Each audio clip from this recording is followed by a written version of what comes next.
तो इस बड़ी कवरेज पर लगातार हम बने हुए हैं। क्या तेजस्वी बिहार के अगले सीएम होने वाले हैं? क्या सबसे कम उम्र के सीएम बनेंगे तेजस्वी, या फिर एग्जिट पोल गलत साबित होंगे और बाजी पलट जाएगी? ये 3 तस्वीरें हम आपको दिखा रहे हैं किस तरीके से पटना में तमाम पोस्टर तेजस्वी के जन्मदिन पर लगाए गए हैं और उनमें उन्हें भावी मुख्यमंत्री बताया गया है। अभी तो ज्यादातर एग्जिट पोल तेजस्वी की जीत का ही दावा कर रहे हैं, लेकिन एग्जिट पोल गलत भी हो सकते हैं और इस पर हम बहस कर रहे हैं। लेकिन पहले आप ये देख लीजिए किस तरीके से तेजस्वी के जश्न में कहीं उन्हें कृष्ण का अवतार बताया जा रहा है तो कहीं भावी मुख्यमंत्री बताया जा रहा है। ये तब हाल है जब खुद तेजस्वी ने सामने आकर आरजेडी कार्यकर्ताओं से सादगी से जन्मदिन मनाने की अपील की।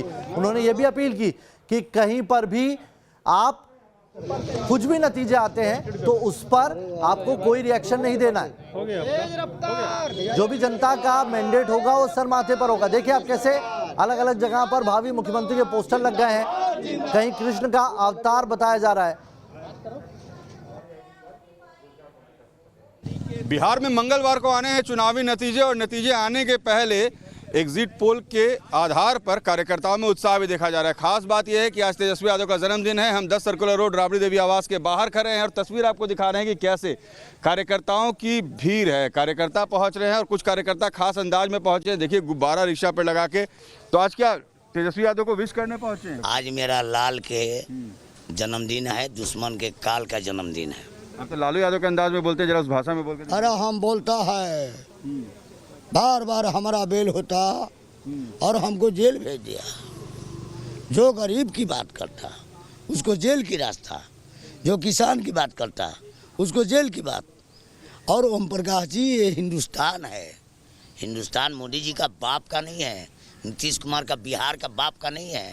एक बिहारी 100 पे भारी, मारेंगे पारा पारी, हम है तेजस्वी बिहारी। तो देखिए ये तस्वीर किस तरह से जो कार्यकर्ता हैं वो उत्साहित हैं और आपको हम तस्वीर दिखा रहे हैं इस वक्त लालू प्रसाद यादव के आवास की, जहां पर कार्यकर्ता पहुंच रहे हैं। सभी के हाथों में फूल हैं और ये खास अंदाज है।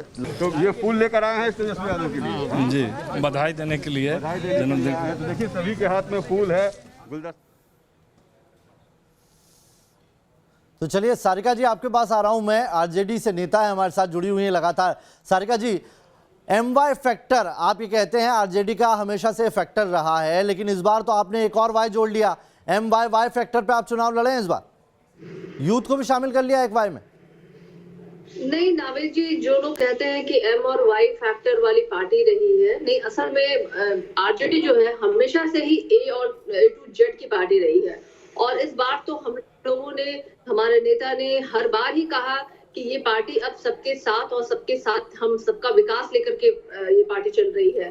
तो आपने देखा होगा इस बार के इलेक्शन में एक अलग ही जोश रहा, कार्यकर्ताओं से लेकर के बिहार की जनता से लेकर के हमारे नेताओं में। और आप सबने नोटिस किया होगा कि जिस शालीनता को, जिस एक जो कहते हैं ना कि मेंटेन करना चाहिए, वो हमारे नेता ने, सारे लोगों ने मेंटेन किया। और यही चीज है कि हम लोग हमेशा एक मुद्दों पे बात करते रहे हैं। डे वन से अगर हम ले, हमारे विपक्षी दलों ने हमेशा ही कोशिश की उसे ध्रुवीकरण करने की, तरह तरह की चीजें भी वो लेके आए, लेकिन हम कभी उन मुद्दों से भटके नहीं, क्योंकि हम जानते हैं कि बिहार के जो जमीनी जो मुद्दे वो क्या है, जिसे कि हमारी जो विपक्षी दलें हैं वो अनदेखा कर रही थी। लेकिन जो पिछले 15 साल से त्रासदी बिहार की जनता झेल रही है, वो कोरोना के रूप में भी झेले और बाढ़ के रूप में भी झेल रहे हैं, विकास के नाम पे भी झेले, सशक्तिकरण के नाम पे भी झेल रहे हैं। देखिए शराबबंदी के लेकर के ये बार बार कह रहे थे कि इनकी उपलब्धि है, लेकिन वो एकदम कंप्लीट फेलियर रहा है बिहार में।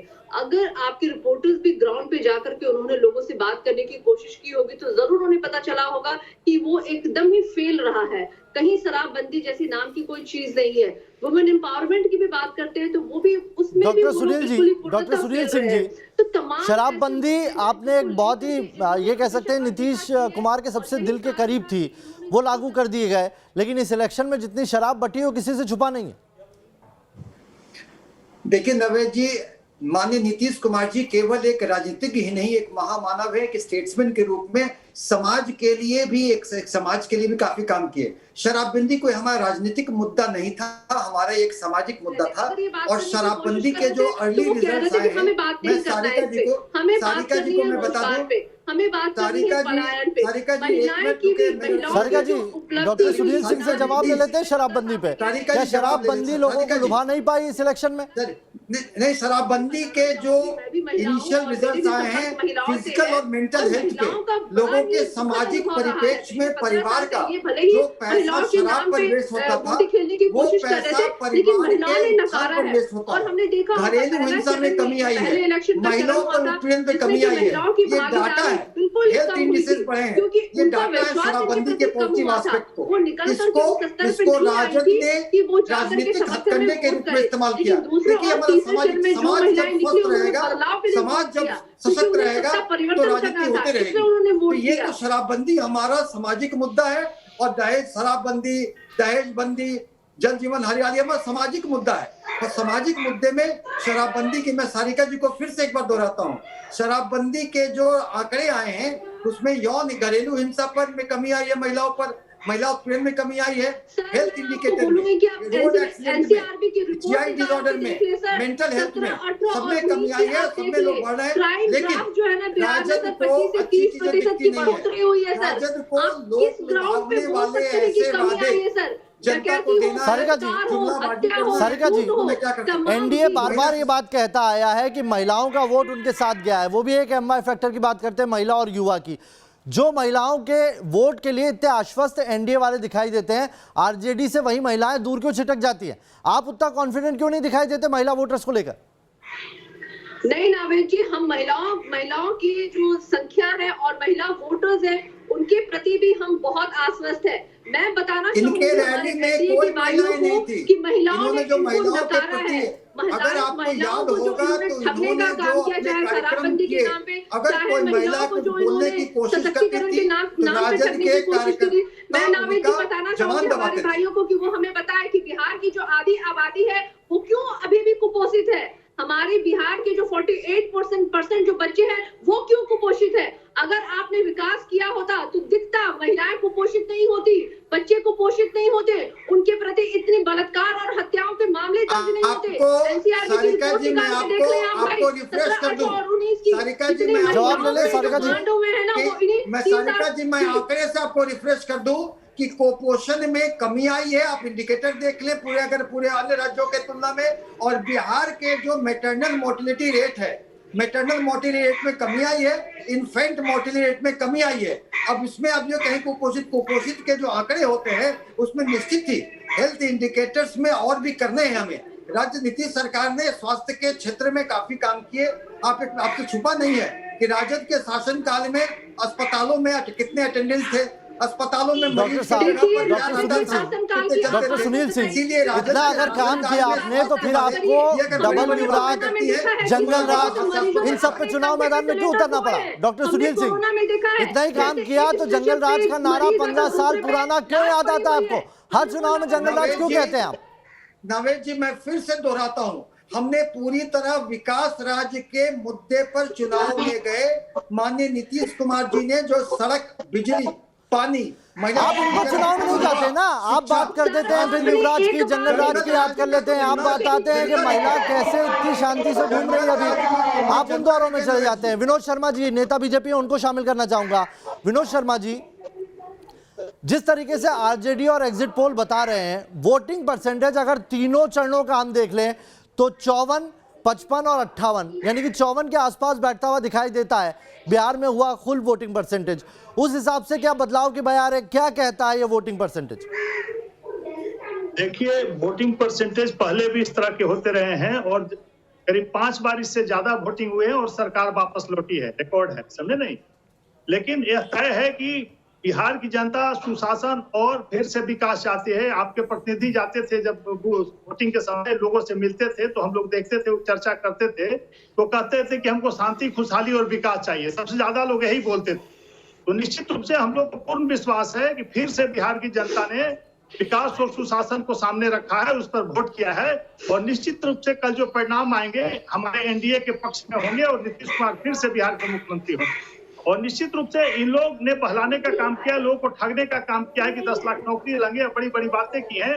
वो असंभव है। आज भी मैं कहता हूं, कल भी कहूंगा इस बात को, एक कलम से कोई 10 लाख नौकरी नहीं दे सकता है। एक झूठा बहलावा है, लोग को ठगने का काम कर रहे हैं तेजस्वी, लेकिन वो नहीं देने में पाएंगे अगर गलती से मौका भी मिला। लेकिन हम लोग मानते हैं कि पूरा फिर से विकास की रफ्तार को आगे बढ़ाएंगे। डॉक्टर अजय उपाध्याय, अगर सुन पा रहे हैं आप मुझे, डॉक्टर अजय उपाध्याय आप सुन पा रहे हैं? नंबर 1 में होगा जी। अगर आप सुन पा रहे हैं तो यही बताइए, जो एग्जिट पोल हैं जिनकी तरफ आप इशारा कर रहे हैं, आप कह रहे हैं कि बदलाव की बयार है, 54% से तो बदलाव की बयार कहीं नहीं दिखाई पड़ती है। शहरों में तो लोग निकले ही नहीं। क्या वजह माने? एग्जिट पोल अलग है या जो वोटिंग परसेंटेज है वो अलग है? क्योंकि बदलाव के लिए तो बम्पर वोटिंग चाहिए ना। नहीं, इस बार बदलाव जो है अलग तरह से आया है, चूंकि कोरोना का भी एक कहीं ना कहीं डर सता रहा है लोगों को, इसलिए संक्रमण के भय से लोग वोटिंग कम किया है। लेकिन हमारे वोटर जो बदलाव चाहते थे, जो बिहार में एक नए परिवर्तन के तौर पे आना चाहते थे, रोजगार चाहते थे और अपराध मुक्त बिहार चाहते थे, उन लोगों ने पूरी ईमानदारी से वोट पोलिंग स्टेशन पर गए और उन लोगों ने वोट किया है। तभी आपका एग्जिट पोल जो दिखा रहा है वो पोल ऑफ द पोल्स जो है वो 2/3 बहुमत की तरफ हमें इंडिकेट करता है। और एग्जिट पोल जब आएगा, कल जो रिजल्ट आएगा आप देखिएगा, महागठबंधन के साथियों को 2/3 बहुमत के साथ सरकार बनाने का आशीर्वाद बिहार की जनता देगी। महागठबंधन तो अच्छा किया एग्जिट पोल में, लेकिन कांग्रेस पर कुछ नहीं कहेंगे। कांग्रेस कितना सीटें ला रही है? नावेद भाई, कांग्रेस उसी रेशियो में सीट ला रही है जो महागठबंधन के साथियों को मिलेगी।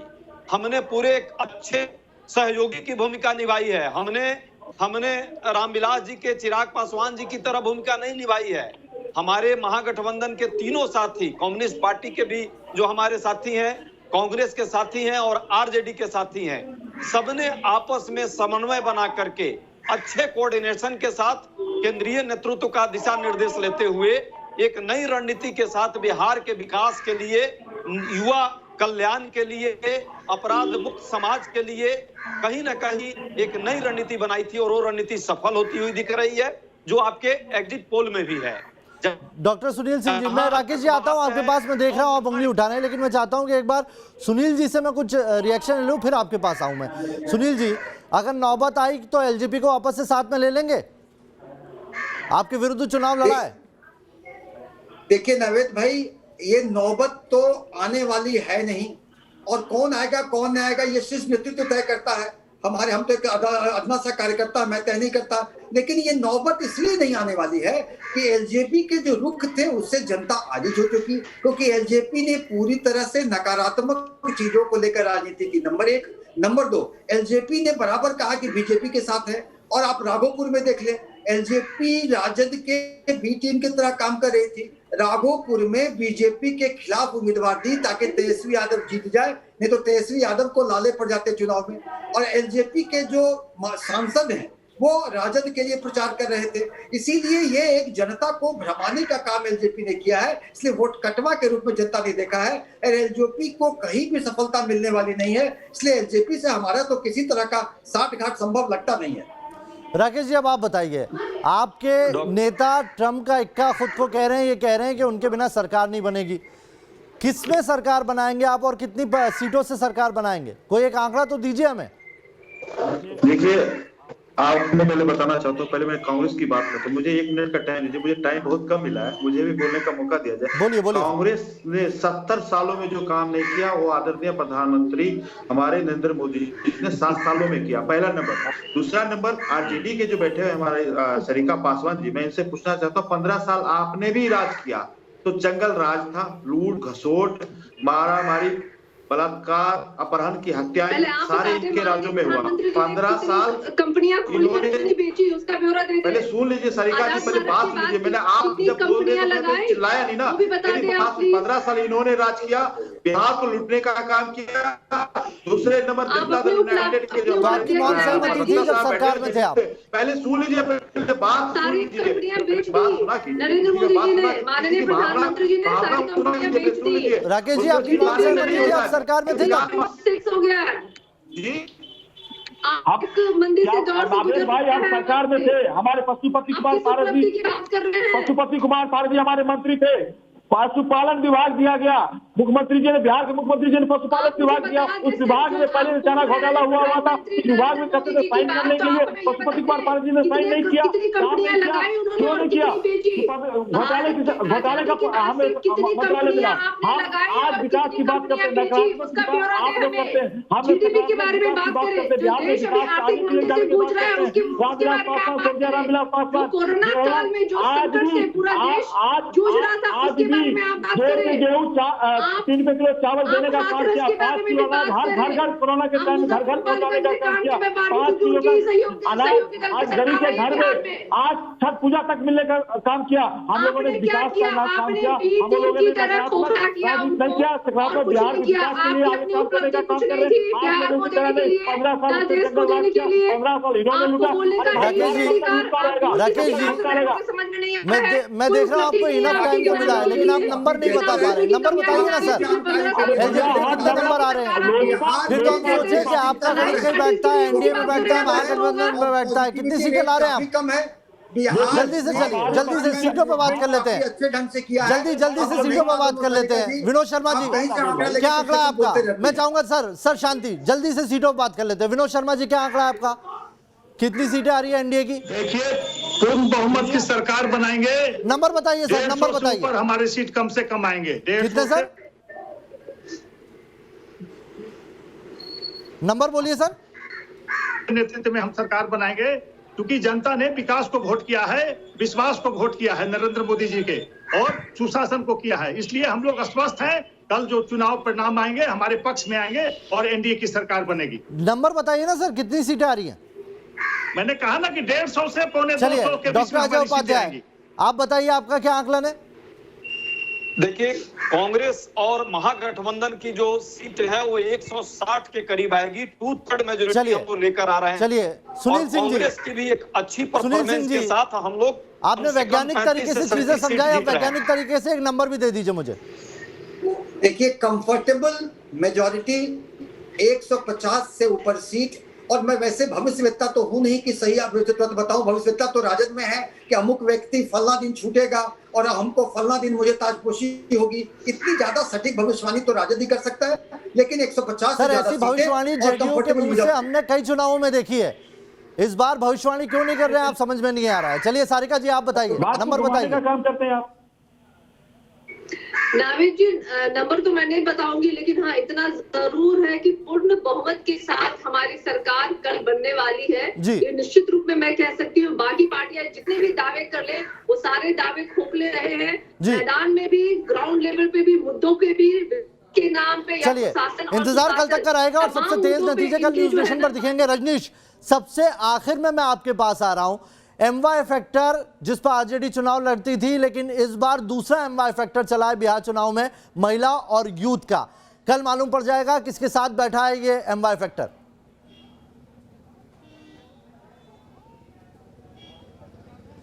बिल्कुल नावेद, आपने बिल्कुल सही कहा कि एमवाई का एब्रिविएशन थोड़ा चेंज हो गया है। इसमें महिलाओं ने बढ़ चढ़ कर हिस्सा लिया है। सेकंड फेज और थर्ड फेज के चुनाव में मेल वोटर्स से 4 से 5% ज़्यादा फीमेल वोटर्स ने वोट किया है। तो ये महिलाएं किसके लिए निकली है? सभी की अपनी अपनी दावेदारी है। कोई कह रहा है कि नीतीश कुमार ने जो शराबबंदी की इसलिए महिलाएं बाहर निकली। दूसरी तरफ आरजेडी का कहना है कि चूंकि हमने युवाओं को नौकरी देने की बात की, इसलिए माँ और बहनें बाहर वोट करने हमें निकली हैं। लेकिन ये एमवाई जो है, महिला और युवा का एमवाई समीकरण, ये सबसे इंपॉर्टेंट है नावेद, और ये तय करेगा कि बिहार में कल सत्ता के शीर्ष पर कौन बैठेगा। जी, बहुत बहुत शुक्रिया आप सभी का हमारे साथ जुड़ने के लिए। कल सुबह 6 बजे से सबसे तेज नतीजे न्यूज नेशन पर देखना ना भूलिएगा। बहुत बहुत शुक्रिया आप सभी का हमारे साथ जुड़ने के लिए।